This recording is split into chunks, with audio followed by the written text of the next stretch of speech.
پر حضور فرمانے لگے ہر نبی نے نبیوں میں سے کسی نہ کسی کو دوست بنایا، نبیوں کی نبیوں سے دوستیاں ہوئیں، تو فوراً ذہن کی سطح پر سوال اٹھتا تھا حضور آپ کا دوست کون ہے؟ انبیاء کی صفوں میں ایک دوسرے سے دوستیاں لگیں، ہر نبی کی کسی پیغمبر سے دوستی ہوئی، تو یا رسول اللہ آپ کا دوست کون ہے؟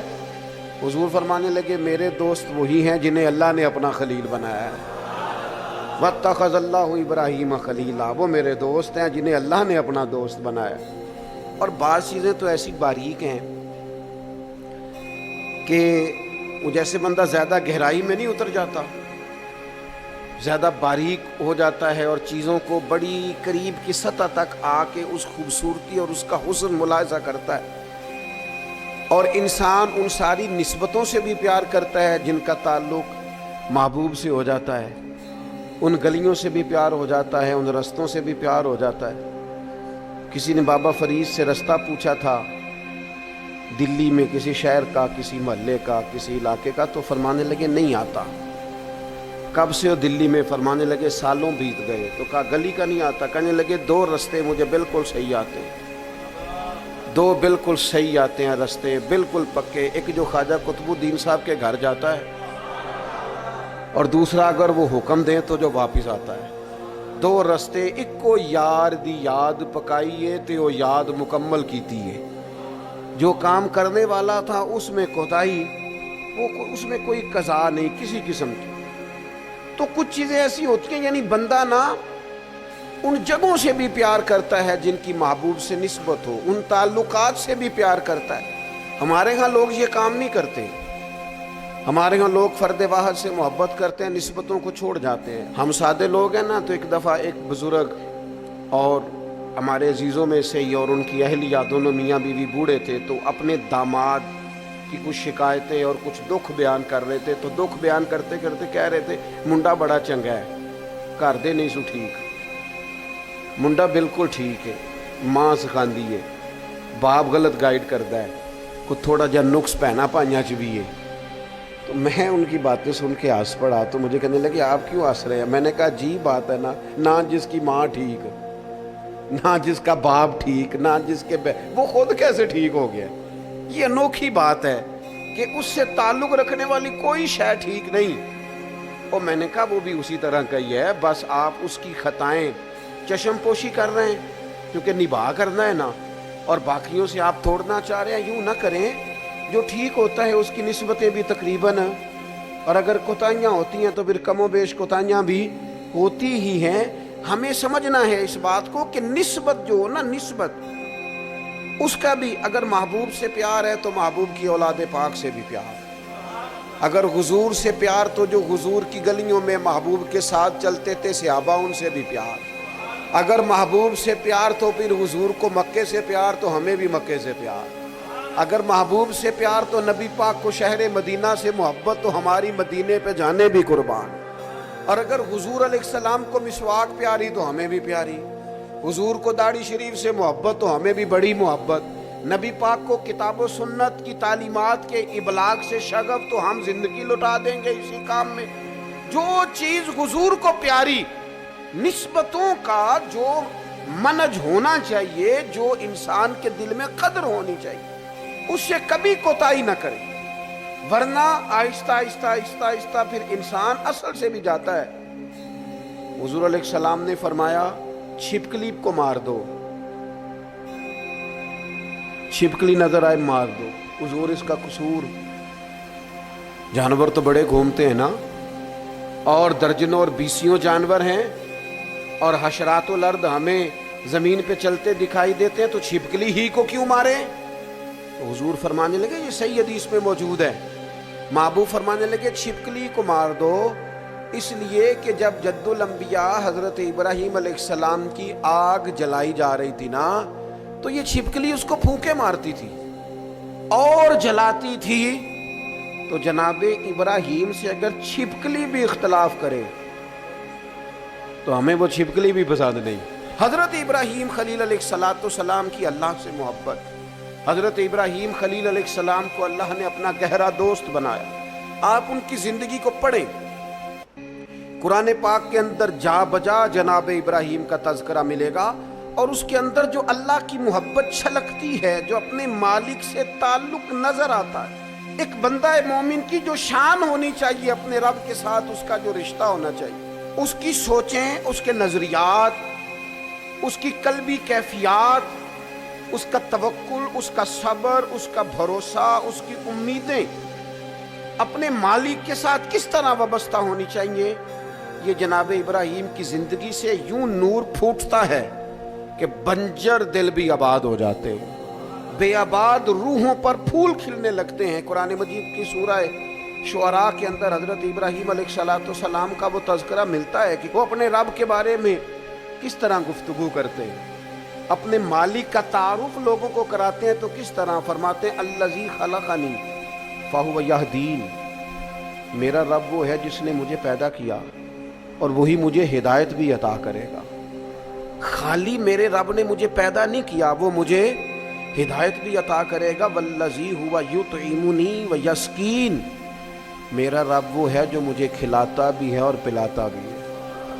وَإِذَا مَرِضْتُ فَهُوَ يَشْفِينِ، فرمانے لگے جب میں بیمار ہوتا ہوں نا تو وہ مجھے شفا عطا کرتا ہے۔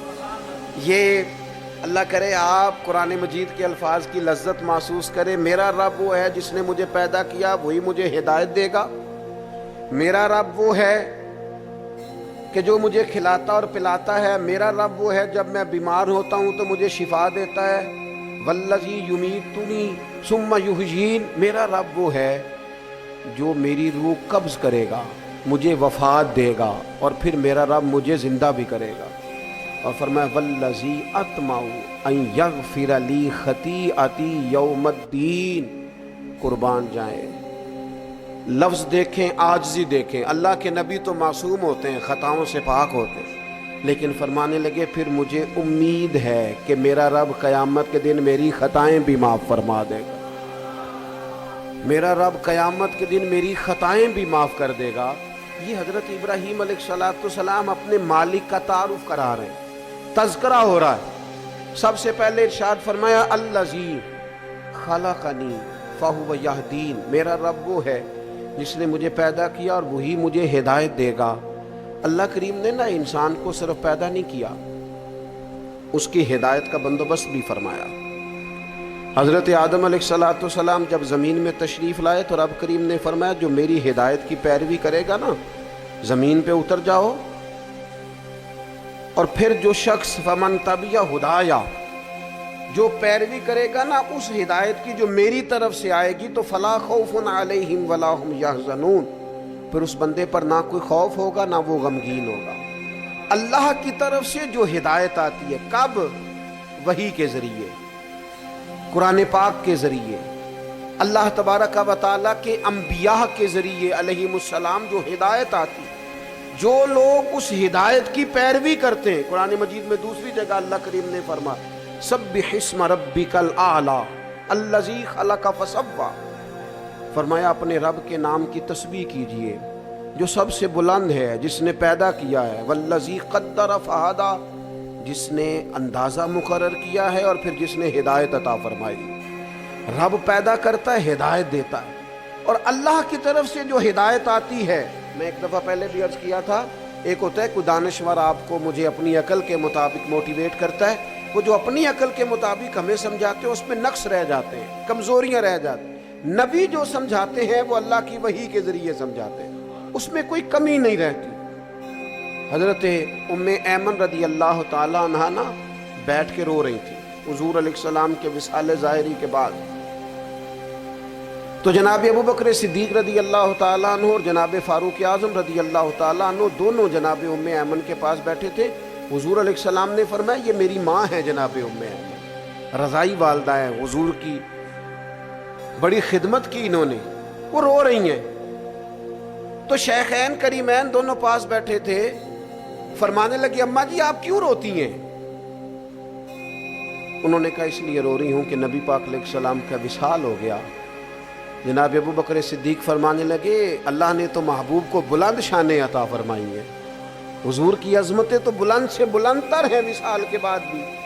تو حضرت ام ایمن نے جو جملے کہے وہ بڑے سمجھنے والے ہیں، فرمانے لگی میں رو اس لیے رہی ہوں کہ حضور موجود تھے ظاہری طور پر، تو جو آسمان سے وحی آتی تھی نا وہ سلسلہ ختم ہو گیا، وہ جو اللہ کا بندوں سے رابطہ تھا، وہ جو وحی آتی تھی وہ سلسلہ منقطع ہو گیا۔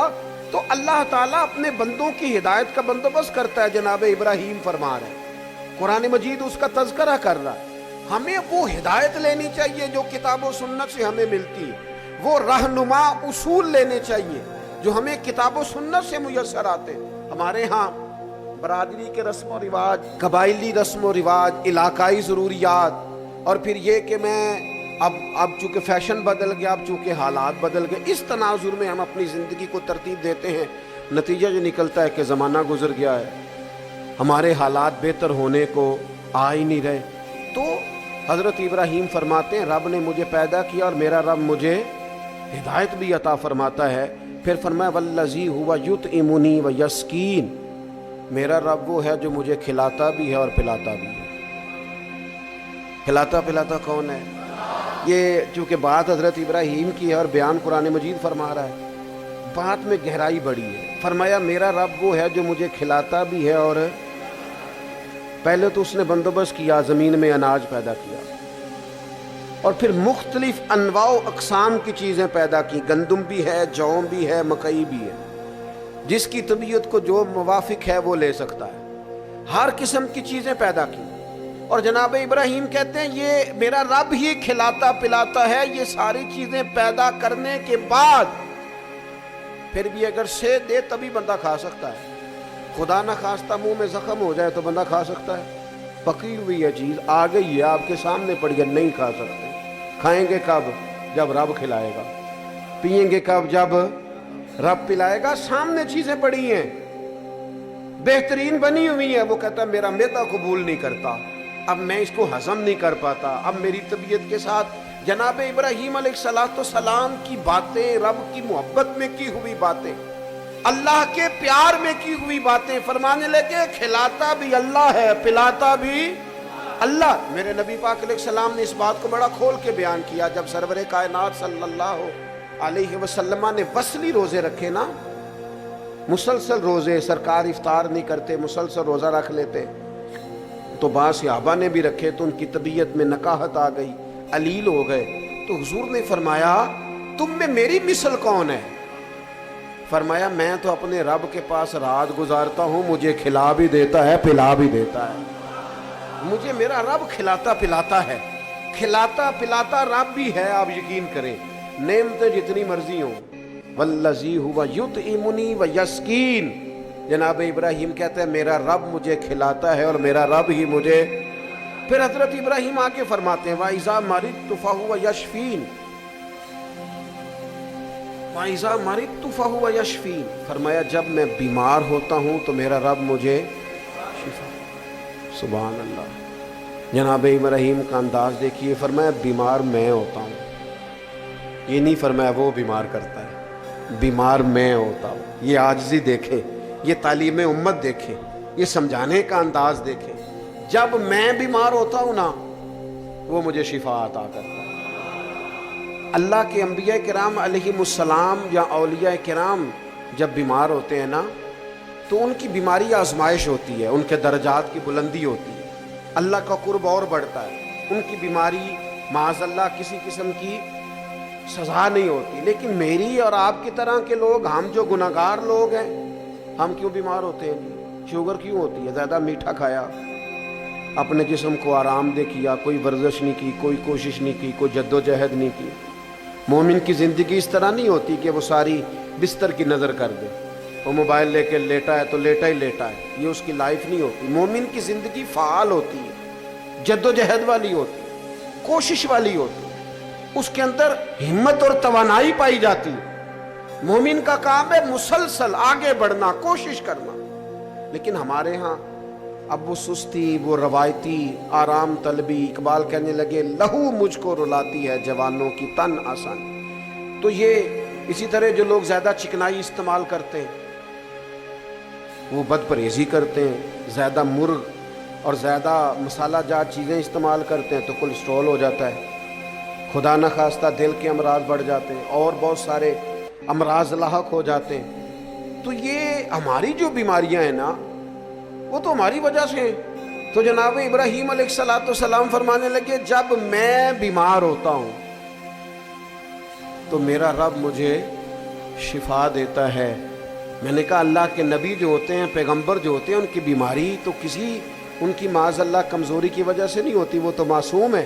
فرمایا جب میں بیمار ہوتا ہوں، ہماری تعلیم کے لیے فرمایا جب میں بیمار ہوتا ہوں، کمزوری کی، غلطی کی، بیمار ہو گئے، لیکن وہ بڑا کریم ہے، وہ اپنے فضل سے شفا عطا فرما دیتا ہے۔ وہ اپنے بندوں کو، نبی پاک علیہ السلام فرماتے ہیں رب نے کوئی بیماری نہیں پیدا کی جس کی دوا نہ پیدا کی ہو۔ وہ میں اکثر کہتا ہوں بعض لوگ تھوڑے زیادہ نیک ہو جاتے ہیں، نیکی بھی تھوڑی چند قدم آگے گزار لیتے ہیں، شریعت سے آگے کچھ زیادہ ہی پرہیزگار ہو جاتے ہیں۔ اور خدا کے بندے دائرہ شریعت کے اندر حضور نے منع فرمایا تھا ساری رات کھڑے ہو کے عبادت نہ کرنا، کچھ دیر آرام بھی کرنا۔ جی میں نے عبادت ہی کی ہو، بھائی عبادت کر، پر جو دین تجھے بتاتا ہے اس کے دائرے میں رہ۔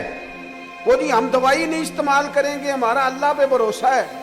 وہ خدا کے بندے جب حضور فرما رہے ہیں، نبی کریم فرما رہے ہیں کہ اللہ نے کوئی مرض ایسا نہیں پیدا کیا جس کی دوا پیدا نہ کی سوائے بڑھاپے اور موت کے۔